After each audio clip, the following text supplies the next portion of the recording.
The opinions expressed in the following video are not in their entirety endorsed by this podcast. They are instead the focus of our discussion today. This is your content warning.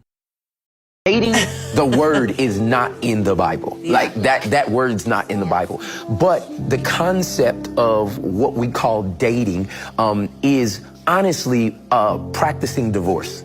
It's like getting with people to then figure out if you kind of want to be with them, and then you get out of it. And then we're taught, like, as young people, like, try it as many times as you want to until you find the one. But what you've done is you've formed unknowingly a habit of getting into things and getting out of them. Oh, wow. I've never heard anyone say that. So what ends up happening is when you get into a marriage and you're like, they're better than everybody else, and oh my God, I love them, and they bought me the right ring, and you go all that other stuff. When it gets tough, you're like, the first reflex I know to do is get out of it. Yeah. And that's why divorce is higher right now than it's ever been. And the saddest part is it's almost the same in the church.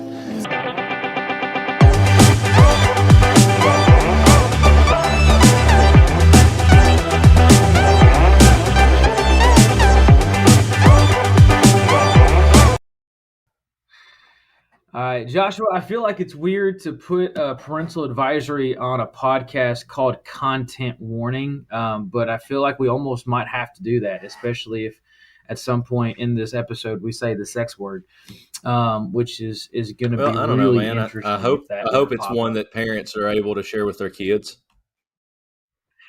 Well, okay, so that's the thing, right? It's one that obviously should be shared with kids, but one that I think we're going to be hesitant to share with kids, right? Because nobody likes to talk about the word dating. And yet that's what we're going to talk about here today, guys. Welcome back to the Content Warning Podcast. This is a Bible Meets Culture podcast where we break down biblical content versus modern theology. As always, I'm Nathan, that's Joshua, and with us today is I want to say one of my best good friends, but he's really more of a mentor to me than anything else. Corey Sawyers is with us today from the Martin Church of Christ over in Martin, Tennessee. Corey can't decide if he wants to live in West Tennessee or Denver, Colorado. It feels like he's constantly in one place or the other. But I love Corey today. Corey, thank you so much for being on with us today, man.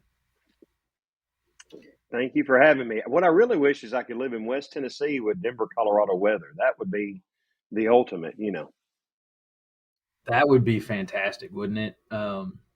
Unfortunately, there's just slight more humidity here and a few more bugs. I will say, when I got to visit Corey out in Denver, one of the things that I loved more than anything was no bugs. At least when I was there. I don't know if Corey rigged that to where there were no bugs in Denver just when I was out there or what. But no bugs was fantastic. I relate every year when the picture comes out that says I wish Noah had swatted those two mosquitoes.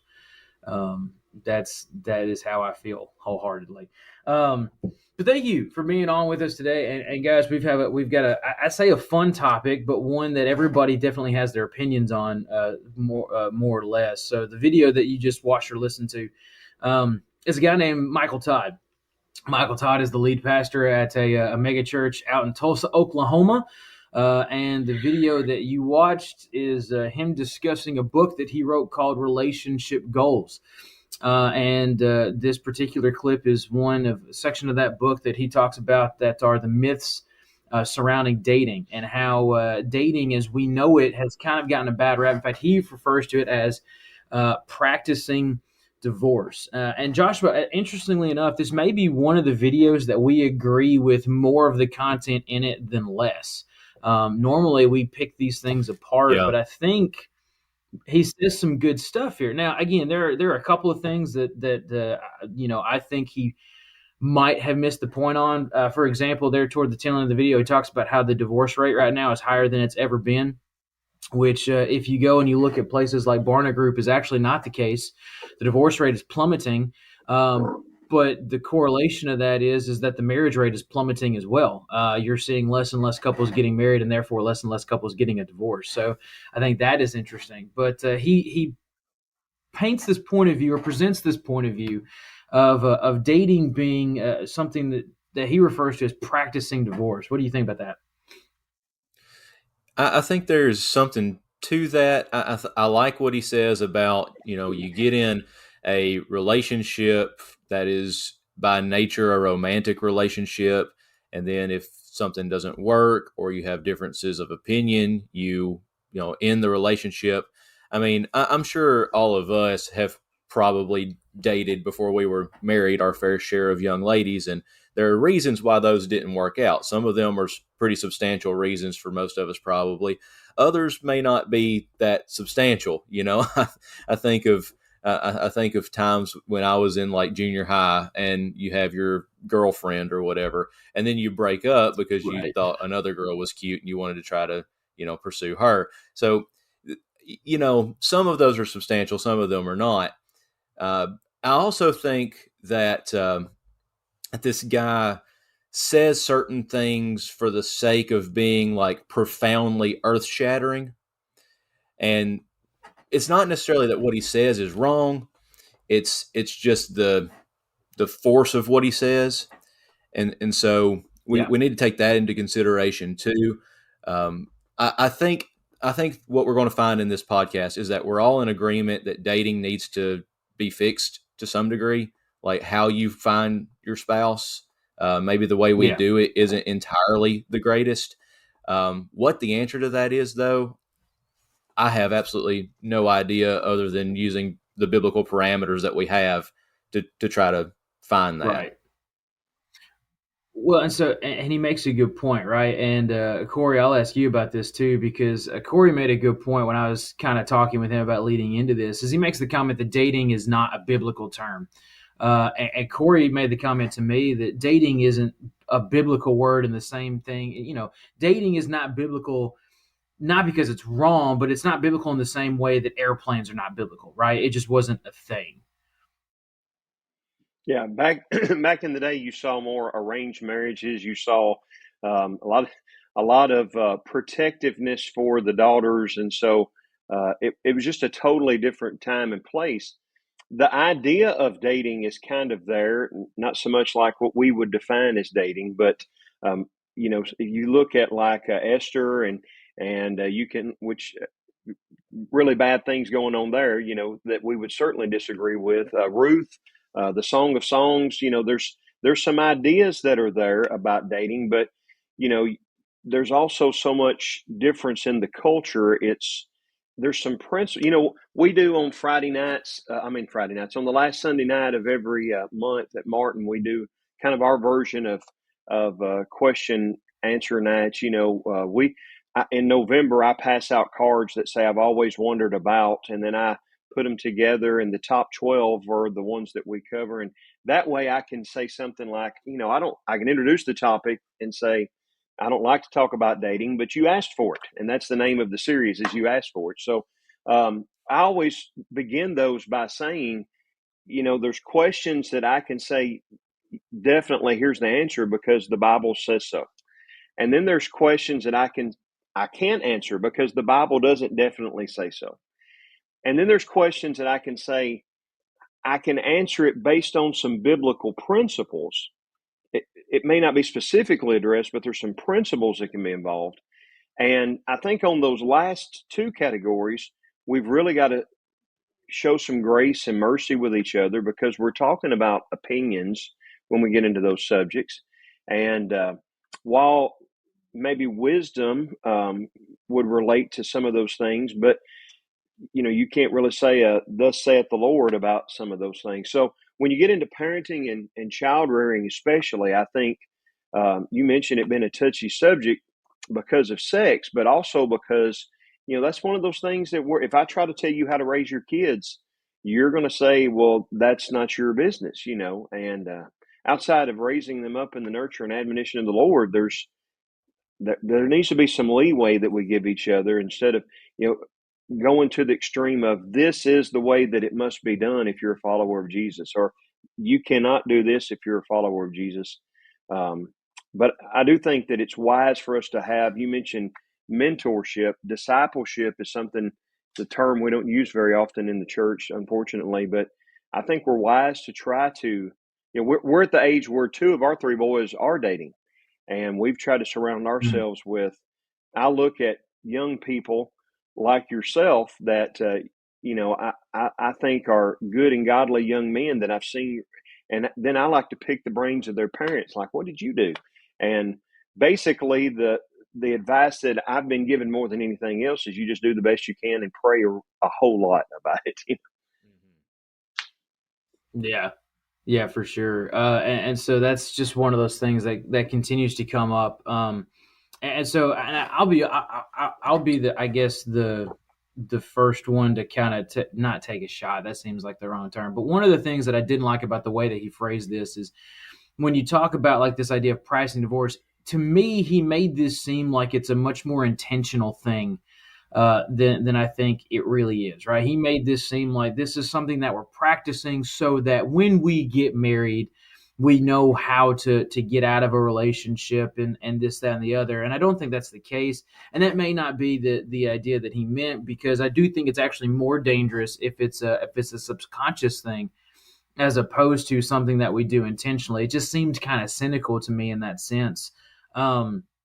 But I do like what he said, right? I mean, there's the term commitment might very well be a foreign language to us today, right? I mean, you just don't see a whole lot of things that prioritize commitment, from relationships to the idea of, I mean, college football season's about to start, right? And you still have guys talking about the transfer portal because nobody's committed to anywhere anymore. You go where the opportunity is. And so when the next best thing comes along, one of our initial instincts is to go after the next best thing. And you could say that about jobs, about dating, about whatever the case may be.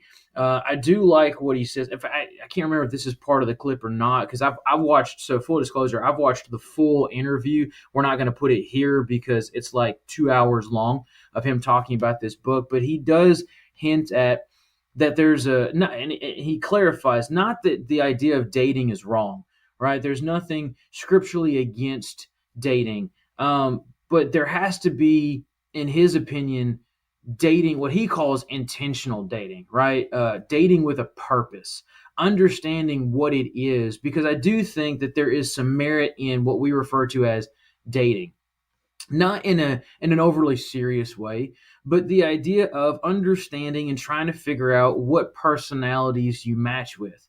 What are some pros and cons of being with this person? And I think we have to grow to a point where we date with a purpose of trying to figure out, okay, where is this relationship eventually going to go? I'm not a proponent. I'm not a fan of saying, well, I need to date just to date. I need to get the idea of a bunch of different things and kind of figure it out. I'm not a fan of just kind of giving your heart away to a bunch of different people just because that's what society might expect of us. But I do think that there is some merit in this idea of dating with a purpose. Yeah, I think what we're teaching, especially young people today, and it's not just young people that date, but what we're really teaching our next generation, or what they have been taught, is that there are ways to get an intended result without having to put in any effort. So you think about what's the intended result of dating? Well, for us, probably we would say marriage would be the intended result. And there are things in marriage that you get that you don't get in dating. And that's more than physical things too.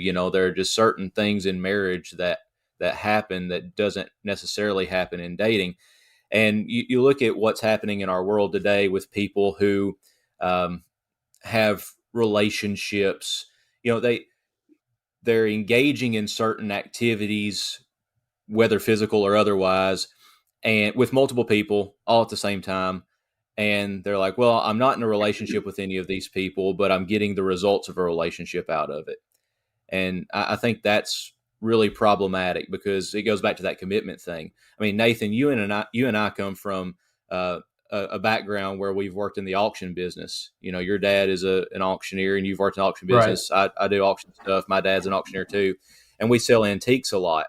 When you go to an estate sale or to an antique sale, the youngest person there is probably about 50, and stuff doesn't bring like it used to. And the reason is because our generation and younger, we're called the throwaway generation. If it's not We don't want to keep something. We don't want to take care of something. If it stops working, we throw it away. And that's more than just antiques. That's relationships, it's friendships, it's any blessing that we have. When it stops being a blessing, we throw it away. And so I think we've got to start teaching that there's work to be done, there's effort to be put in, and that there is an intended result for what God has set up with relationships. And striving for that result the way God says is pretty important. Oh, absolutely. Yeah, you think about there's no doubt. I think. Sorry, go ahead, Corey. Well, I was just going to say, you think about if you've ever handled post hole diggers for a day. If you remember that first time you ever got to, and how sore your hands were and the blisters, and then over the course of time your hands get rough and tough, and you're doing the same thing with the same tool, but it doesn't bother you. And I think that's the danger that if we date just to be dating, as you were talking about earlier, Nathan. If we're dating just to be dating, I think that's the process. You, as you said, you give your heart away and then it's broken, and then you give your heart away and it's broken, and it gets to the point that it doesn't bother you to have your heart broken or to break someone else's heart. And Joshua was talking about the things that can go on in a relationship, even if it's as pure as two followers of Jesus should be in the dating process. There's that problems that can come, but beyond that, if tonight I'm beginning a premarital counseling session with a couple that I'm going to marry in a few months, and the very first question that I ask, and I don't know how many of these I've done, probably 40 or 50, but the very first question I ask them after we exchange pleasantries in that first session is, and it usually catches them off guard, but have you had sex? And they kind of look at each other and look back at me, and I'm like, what happens in the preacher's office stays in the preacher's office. Don't worry about that. And to my surprise, it's amazing how many will admit, but the number, I've never run the numbers, but I would guess it's 2/3 to 3/4 of couples have had sex in the dating process. And, then if they say no, I come back and I say, well, have you gone farther than you should have? Everything you've done, would you be comfortable sitting on a couch with your parents and Jesus doing the things you've done? And of that 25%, probably another 75% say, we've probably done things we should not have. Well, you factor that into it, the emotions that goes into having a physical relationship. And, again, I'm not anti-dating, but you can see if you don't have some parameters or some intentionality about what you're doing, how devastating it can be emotionally, physically, spiritually, every way that you can look at it.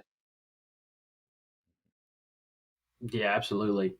It's so I talked a little bit about this with Joshua kind of beforehand, but one of the things I think is such a big detriment to dating nowadays, Corey, kind of as you alluded to, is we've allowed society kind of to dictate how we should go about dating. And again, not that there's anything wrong with dating on occasion, but we've allowed society to go, well, dating's the norm and sex is the norm. And so, and we've what we've decided to do is, I say we've decided to, we've subconsciously done it over a long period of time, I think, is we've demeaned what that sexual encounter is. Sex is normal, sex is healthy, and those things are true. But sex was also designed to happen within a specific relationship, right? And so what we've done is we've decided that, if you're dating, sex is just an expectation of that. And it's taken a lot of the value of that out of the equation to a point where nowadays, when you talk to teenagers, sex is just sex. And that's it. That's all it is. It's just sex. And it's supposed to be more than that. But to so many people now, that's all it is. And I think what we've seen, because Joshua and I kind of grew up what I call in youth group in the heyday of purity culture. And what I've seen is we spent years, even possibly decades, hammering home this idea that you've got to keep yourself pure and keep yourself pure and keep yourself pure. And we didn't teach that in a healthy way at all, to the point where now that pendulum that we talk about so much has swung completely in the other direction that says, well, sex doesn't really matter, right? As long as my heart is where it's supposed to be in this given relationship, right? I'm going to heal from my past relationship and I'm going to give my heart in this relationship. As long as I'm in the here and the now, my past doesn't matter anymore. And again, we say it all the time, right? There's got to be a balance. There's got to be some middle ground between everything that you do makes you a damaged product and, well, nothing matters anymore. Because there's got to be a middle ground there, right?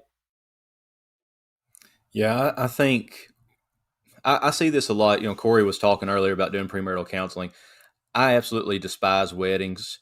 I hate going to them. I hate performing them. I will do it if asked, but I would rather preach a funeral all day long than ever do a wedding. But I love premarital counseling because I just have a blast sitting down with a guy and a girl and talking about how great marriage is, and how to prepare for that to the best of your ability, keep God at the center, all that stuff you guys know, and our listeners know too. But more times than not, and you guys who have done more of the kind of personal counseling in churches than I have will make can attest to this. More times than not, for me, premarital counseling goes really smoothly and really well. You have the wedding, and then about 3 months later, that couple's back in your office saying, we're having problems because usually, not all the time, but usually the girl is not willing to be as sexual as the guy would like. And the reason is because she believes that sex, even in marriage, is going to make her dirty and unclean in the eyes of God. And, we have to have some open and honest conversations about that. So I don't think, I'm not disagreeing with what Nathan said. I'm just kind of rephrasing it in a different way. We've got to, you can. we got to keep things in their proper place. But I do think there is a way to show people that if God has given it and if God has blessed it, it is good, right? So, physical relationships in marriage, God gave it, God blessed it, it's good. Outside of that parameter, it's not, and it has a place. Like everything has a place, right? So, if we can start teaching that in love and truth and get people to see that and see that I'm not abstaining from a physical relationship because I'm afraid God's going to send me to hell. I'm abstaining from a physical relationship in dating because I want to honor God and I want to honor that person that I'm with, and I love them and I love God enough to keep that in its proper place. That right. To me, I think, is what our perspective needs to start becoming. But I'm not saying I have all the answers, and sure enough, as I try to find one, I'll find something wrong with that too. So, take that for what you will. Well, one of the things when I teach Song of Songs at the Bible Institute, I try to tell them from the beginning, I know there's different views on Song of Songs. I think he's talking about the blessing of wedded love, but anyway, one of the things I talk about is that we're afraid to talk about Song of Songs because we're afraid to talk about sex. And both of y'all have alluded to that. And when we don't talk about it, then for our young people who for some of us has been longer than others, we've been a young person, but when you're a young person, you have questions, and if we're not getting those answers from godly people, from parents, then we're going to let the world frame that conversation. And that's what we've done too much, and have made those kinds of relationships, as Nathan talked about, the norm. Instead of helping people, and when we do that, the world so much right now, especially, we're finding our identity and our sexuality in relationships like that, and helping our young people understand that first and foremost, our identity is found in Jesus, which goes to what Josh was talking about, that, if our identity is found in Jesus, then that's what defines me, not a relationship with a girlfriend or boyfriend, not our sexual relationship. It's that identity with Jesus defines every one of those other things and puts them in the proper perspective, but also defines the roles that we have within those. I'm curious, Yeah. Nathan. I'm going to I think hijack that's. Oh no, go for it. I'm going to hijack your podcast for just half a second. I'm curious to hear y'all's thoughts about because we're getting away from the video just a little bit, but I'm curious to hear y'all's thoughts about the training for divorce. That's the part of the video that kind of sparked interest for me. That dating is training for divorce, and I'm curious, like, if that's the case. I'm not saying that it is, but if it's the case, and if it can kind of be connected to that mentality, is there a cure to that? Is there a way to fix it? A solution to the problem? Yeah, that's to me that one's kind of interesting and almost really difficult to answer, right? Because you've got to be able to draw a line. Because he doesn't do an overly great job in the video of explaining what dating as we know it as, right? We kind of all have an idea as to what that is, but so where do you draw that line, right? If every time do I get into a relationship and we end up not working for what, even if I'm to the point where, I'm 17, 18, 19, whatever, and I'm dating with a purpose. And I'm in this relationship with the expectation of marriage, but something doesn't work out. There's a red flag. There's this, that, the other. It's not my fault. It's not whoever. And you break up. Does that mean that every single time you date and you break up, you're practicing divorce, right? Even if that wasn't necessarily your intention. Is it just something that becomes a habit that we don't realize that we're doing? And so I think that one's, like I said, I'm with you, Joshua. That was one that definitely piqued my interest about this as well. But I'm curious as to, it's hard to answer because I don't know exactly how it's being defined, right? Does that make sense? And so it's one of those things where if there is a cure, because I don't want to go so far, because again, right, the idea of if we were going to date from a biblical perspective, we wouldn't date at all, right? We would just start having arranged marriages again. It's one of those things that if there is a cure for it, I think that the only way you find a cure for something like that is to do it in as healthy of a way as possible, in the sense of dating with a purpose or dating with commitment in mind, but at the same time understanding that there is a healthy difference between a dating commitment and a marriage commitment, right? And knowing where you want to go before you start, I think, has got to be the first step in finding that cure, if there is one, right? Knowing where you want to go before you start, I think is probably a key aspect, because we do that in every other aspect of our life, don't we? We don't ever take off on a family vacation not knowing where we're going to go. Let's just drive west for 200 miles and just stop at the first, maybe you've done that in the past, but generally that's not how it happens, right? You always have an idea of where you want to go before you ever start. I think you have to be able to apply the same principle to dating, knowing what you want the end goal to be before you start. And if it doesn't work, that's unfortunate. There are going to be hiccups along the way. I know of, oh man, I don't actually know if I could give you one couple, and somebody can prove me wrong. That's fine. I don't know if I could give you one couple that I've ever met personally that was the first person they ever dated, or only person they ever dated. Now, I've known of a few married couples that their spouse was the first person they ever kissed. But I don't know that I've ever met anybody that the first and only person they've ever dated was their spouse. We have several people like that in my family. My extended family, there's 2 or 3 in particular that they married the only person they ever dated. That was their wedding ceremony. That was the first person they ever kissed. Was "You may now kiss the bride." That was their first kiss, and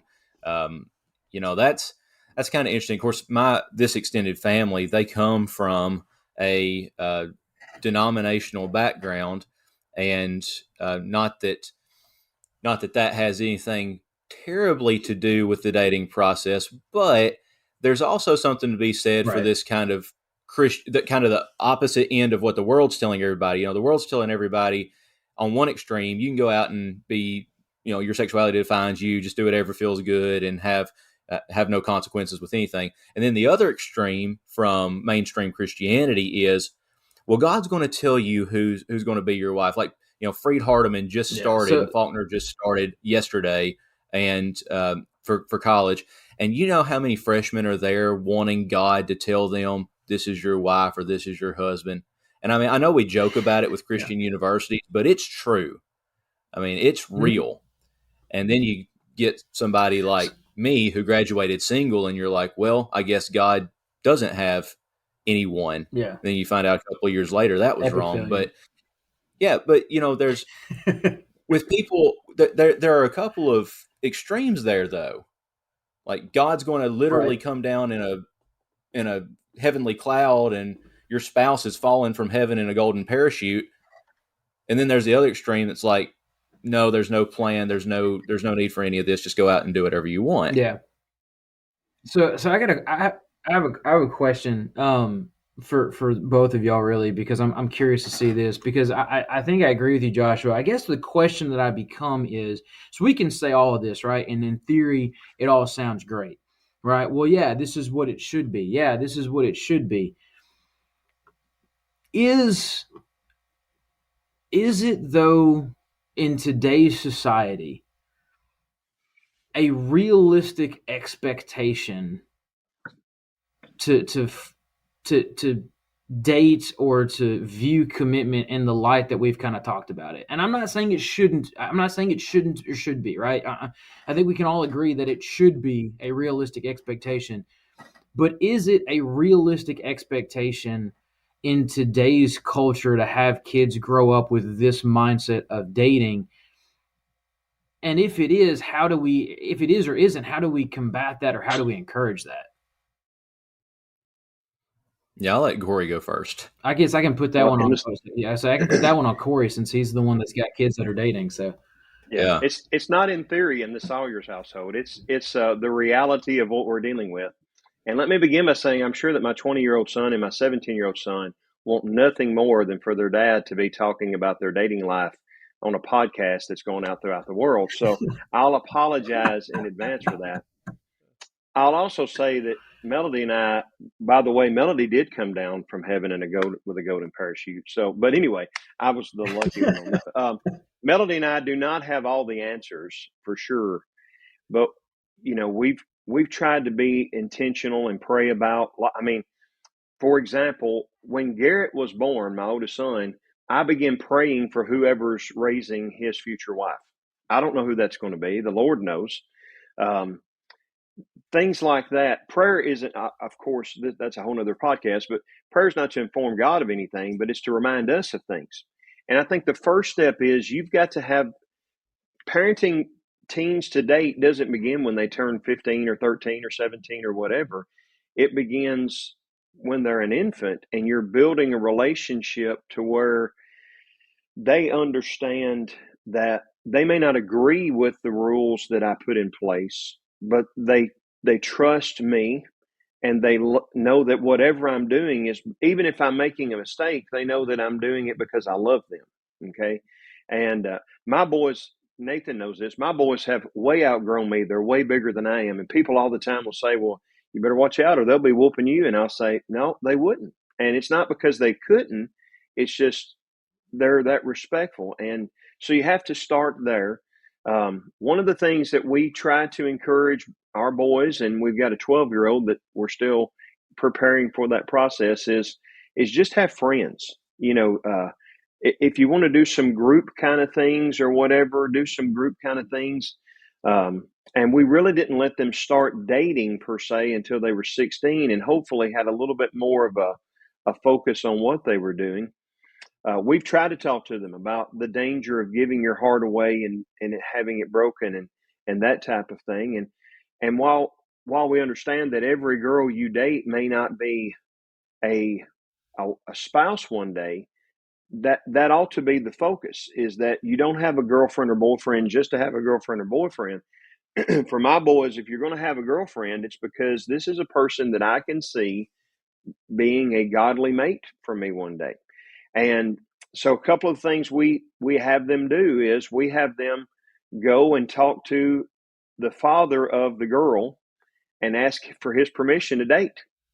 And I do that so that they remember this is somebody's little girl that you're going to have. Not only are you accountable to the Lord and to me, but you're accountable to somebody for how you treat their daughter.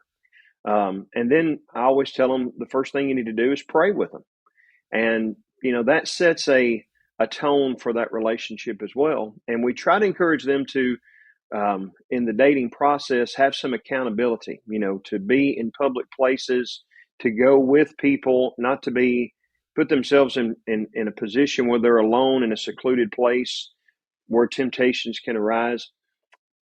Just safeguards to where you may break up with this person, but you've not become so over the top romantically involved with them that if it does break up, you can't be friends.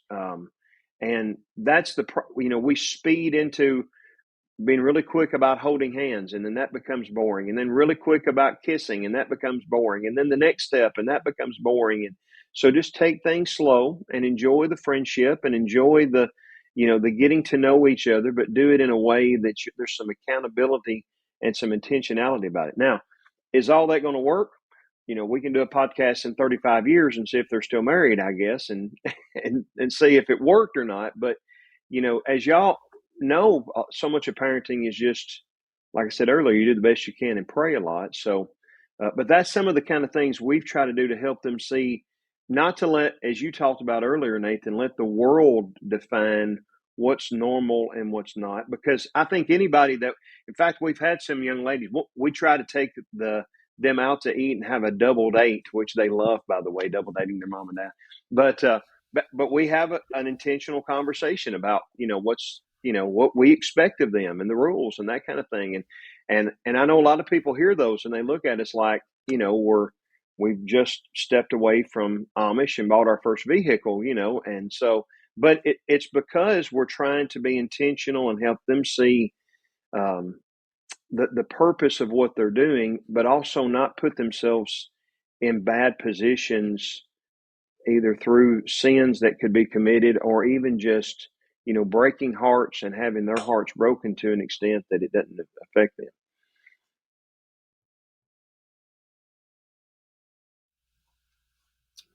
Yeah. I think that's all something that is. I'm trying to figure out the best way to say this because I don't get me wrong, I like it, but I think that's something that I would. I'm not trying to offend you, Corey, but I think that's something that's probably way outside the norm as far as what most parents refer or look at when it comes to their kids dating. Not that it's wrong or anything like that. I think it's actually probably pretty healthy. But I think so often we get skewed what's healthy and helpful and what's not, but versus what is expected. And I think that's something that's we've got to constantly combat. I know it's way outside the norm. And let me say this. I'm not saying that that's the way it has to be done because we're just doing the best we can. But I also think that, the old definition of insanity is doing the same thing the same way and expecting different results. We need to be intentional about it. If we want to help our young people do better, we've got to figure out some different ways. And maybe that's not the way to do it, but there's a lot about following Jesus that ought to be radically different from the culture around us. And, this is one that's a little touchy, but maybe because of it's involving parenting and relationships and all. But I do think it's time for us to be a little bit more radically different than the culture around us, because there's the biggest decision that my boys will make, and all three of them have made it, is to follow Jesus. The next biggest decision they'll ever make is who's going to be their spouse, because it's going to most directly affect that first decision, And so I think as parents, part of the problem is that we've gotten lazy to some degree, and we're afraid that we're going to offend them or we're going to hurt their feelings, or they won't like us or whatever. And it's just easy to just let things happen. But not just in dating, but in a lot of areas, we got to be a lot more intentional. And I'm okay with being weird. I'm pretty weird anyway, so I'm okay with being different and weird. Yeah. That's why I like you so much. You and I have that in common. I've never really had that much of an issue being weird. Yeah. But I will say, and this is from a you, and again, without trying to get too much on a tangent, because by the way, that was Corey that said parents were lazy. By the way, he's at the Martin Church of Christ. So And I'm I a parent, do I and I do think know. that that's something that I've personally noticed in my time as a youth minister is something along the lines of um, to me, and again, so let me try to clarify this before I say something that's gonna maybe ruffle some feathers. We're not saying that there's one right way to do this, right? Because when you start talking about parenting, when you start talking about relationships, everybody you get into this idea that there's not one right way. There's a bunch of different right ways. There are some better ways versus some worse ways. There's a bunch of different wrong ways to do things, but there's not necessarily one correct way to go about doing this sort of stuff. But I do think something that I noticed as a youth minister and I used it in like a participation sense, but it feels like today kids have far more say in what they do than they used to. Right. And I mean that in the sense that, like, if I didn't want to do something church related, I don't remember having that much say. Like, I just don't want to do that is something that I don't remember being a good excuse for why I wasn't allowed to do something, right? Like if I didn't want to go to this church event, I don't feel like it. That wasn't good enough to my parents, right? Hey, I want to go on a date with so and so. Okay, why? Well, because I just want to go on a date. That wasn't ever a good enough reason to do something, and it feels like today that kids have more authority over their lives than at least I used to. I don't know about you all, but I used to not Mhm. have that kind of control over what I did. So, I think that as that progresses, right, as kids gain more and more and more authority over what they do, it becomes harder and harder and harder for culture to not play the biggest role in the decisions that they make. Does that make sense? Yeah. Yeah. If we don't, culture is going to fill that gap for sure. And here's the thing: what I have found is that young people, they may not admit it, but they want that that help and that control and that guidance and what the I mentioned earlier about the premarital counseling and the number that well what what I always do is I make them sign a contract that says they're not going to be physically intimate, they're not going to do anything physically that they should not do before marriage until their wedding night from that forward on. And I can't enforce that, but it's one of those things that just trying to make them think. But I always have them then I want you to make your rules for how you're going to be with each other from this point until you're married. And it's always amazing to me that when they come back in the next session, their rules are always way more difficult and stringent than I would have ever imposed upon them. And I'll, especially the guys, I'll text them, throughout the week while we're doing the counseling process and how's things going. Are you following the rules? And how many times that they'll just flat tell me, thank you for making us have some accountability because it's so much pressure off of us now that we know here's and I think if we would just sit down with our kids and in a loving way say here's some stats and here's why I'm doing it, but help them to develop, even if they're given some of that control, but help them to develop the rules. And you can go back as a parent and say, all right, rule 3, that's not going to cut it, mister, whatever. But help them to define some roles, define what the relationship's going to look like, and especially if you do that at the beginning, it's so much help. But I think they really want that. They want some help because there's so much overwhelming things that we throw at our teens as it is that I think they want that help. They're not going to ask for it probably. They may even act like they don't want it, but I think deep down they do.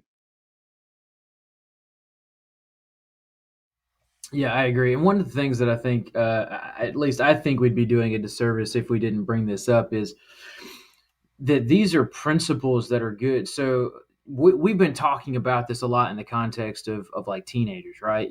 Raising kids and that sort of stuff. I joked with Joshua that we had our buddy Landon on like 2 episodes too soon because Landon is currently 28 and is dating. right? And Mhm. so there's a tendency for your mind shift, or your mindset to shift rather, the older you get when it comes to dating, because I mean, quite frankly, Landon's a grown man, right? I mean, not in the sense of like he's a middle-aged person, but he's a fully independent adult, living on his own, making his own, working on his own. Um, and so my brother was kind of the same way. Joshua, you probably have a little bit more of a sense of this than I even do.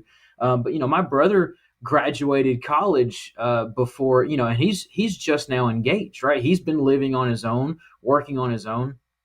And just because we've kind of been talking about this in the context of, this idea of, well, young people are doing these sort of things, right? These are great principles, or at least the word that I think has come up the most is intentionality, right? Being intentional in your doing. That's a great principle to carry in everything that you do, regardless of your age, right? I mean, you talk about people that, maybe divorced, or a spouse passes away and they have to re-enter the dating pool in their mid 40s. Dating, and again, maybe you've got a clearer or a more defined idea of what dating and what marriage entails when you're later in life, but dating with a purpose and having intentions set before you start are great principles to carry regardless of your age, right? This is not something that is solely placed on 17 and 18-year-olds to figure out and for us to tell them what to do, but rather just Christians in general need to have these priorities when they engage in any sort of relationship, but especially one that has the ability to become romantic and that form of commitment, right? We have a guy here at Salem Creek. Won't say any names, but he's probably in his upper 60s. I doubt he's in his early 70s, but at least his 60s. And he is dating, and his lady friend is a wonderful, sweet lady who we all love. And they went to a youth devo. We open up our youth devos to everyone. So it's for the youth, but anyone who wants to go can go. And they went, and we all had a good time. And as we were leaving, he got out and he opened the door to the car for her, and all that. And then there was a little girl standing beside me who is currently dating a guy, and who's not a member of the church. And obviously he doesn't really come with her or anything. And she said, "Oh, I wish that my boyfriend would do that for me." And I was like, "Well, why doesn't he?" There's some, Yeah. it does change. It does change as you get older, and, different settings in life dictate how we do certain things. But we've talked about this a little bit, I think, or at least hinted at it. We need to start teaching our kids maybe a little more firmly. Maybe that's not the right word, but how to be that person, how to be that godly dating partner. We talk about looking for godly dating partners, but how to be a godly dating partner too. Amen. And just how not to be a jerk to somebody goes a pretty long way.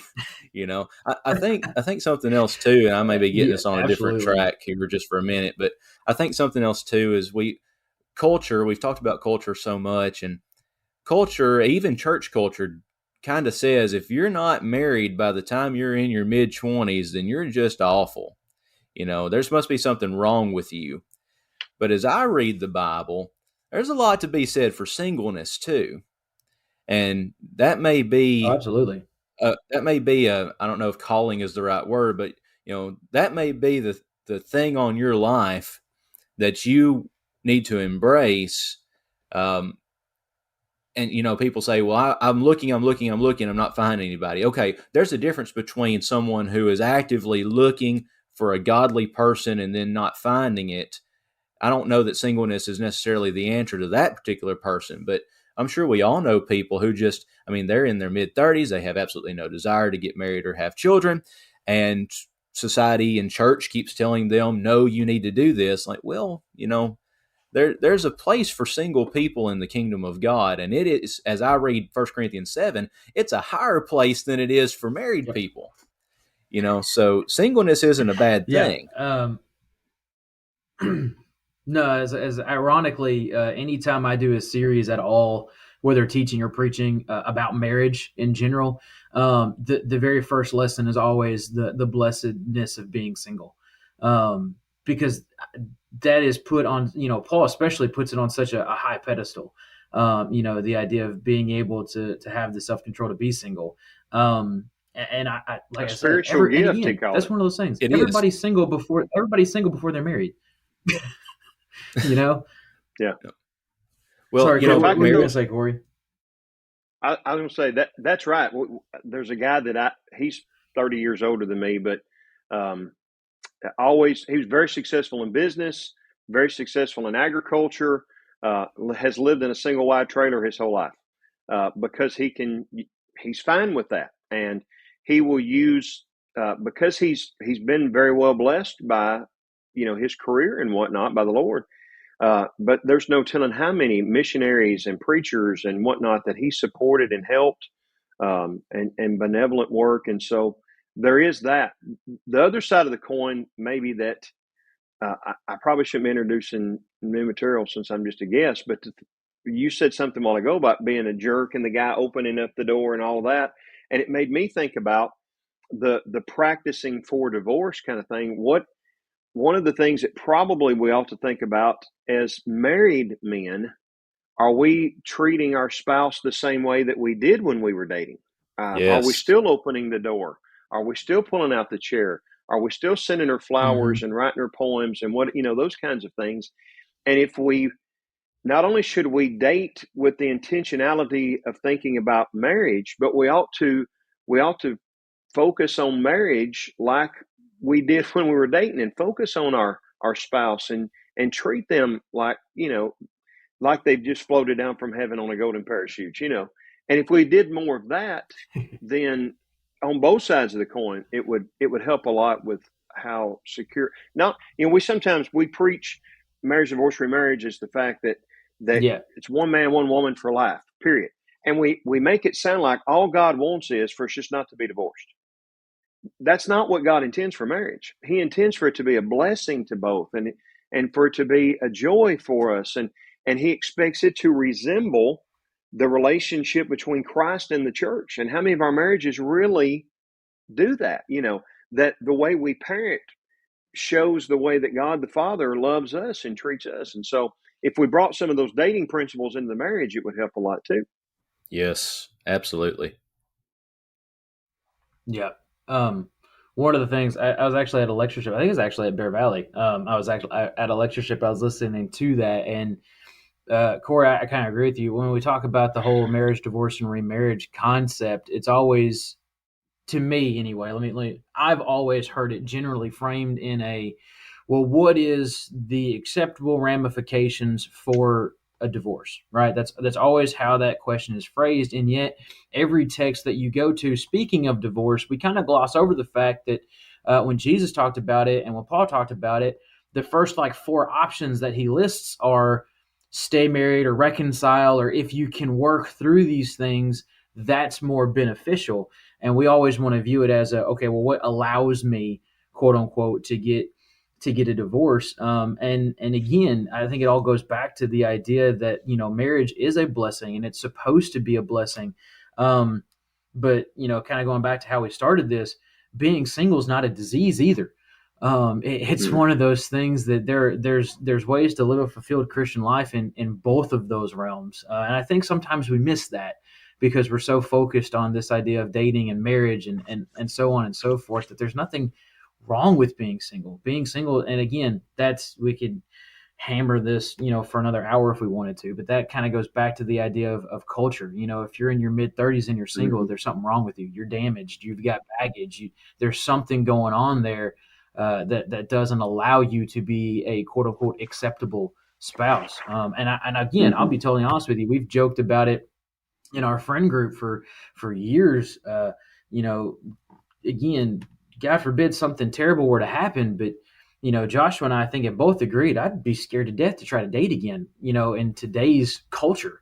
With the sense of how everything works. It's something that I'm not used to dating as a single anymore. I'm used to dating as a married guy. There's a huge difference between the two. But again, something I think Corey hit on, that there's a lot of merit in dating as a married individual versus dating as a single individual. But anyway, I digress. Well, guys, again, want to thank you guys for both being. Joshua, as always, it's a pleasure. Corey, thank you so much for being on. Anything else that you guys want to hit at before we kind of sign off here? Again, we like to say that we've not solved all the world's problems. We might have solved one or two, and we've added probably three or four more. So, but anyway, anything else you guys got? Just thanks for having me on today. I appreciate the opportunity to talk with y'all. And I, again, appreciate you guys taking some time out of your schedule. Well, guys, if that's it, if that's everything, thank you so much for tuning in with us. As always, if you're ever in, I get to say, if you're ever in West Tennessee, just in general, I know Corey and I preach at churches that are probably only 15 to 20 minutes apart, but you can come see either one of us. Troy and Martin would be glad to have you. If you're ever in Middle Tennessee, the Murfreesboro area, go find Joshua at the Salem Creek Church of Christ. Send us your videos, send us your comments. We love listening and talking with you all. And guys, till next time, we'll see you.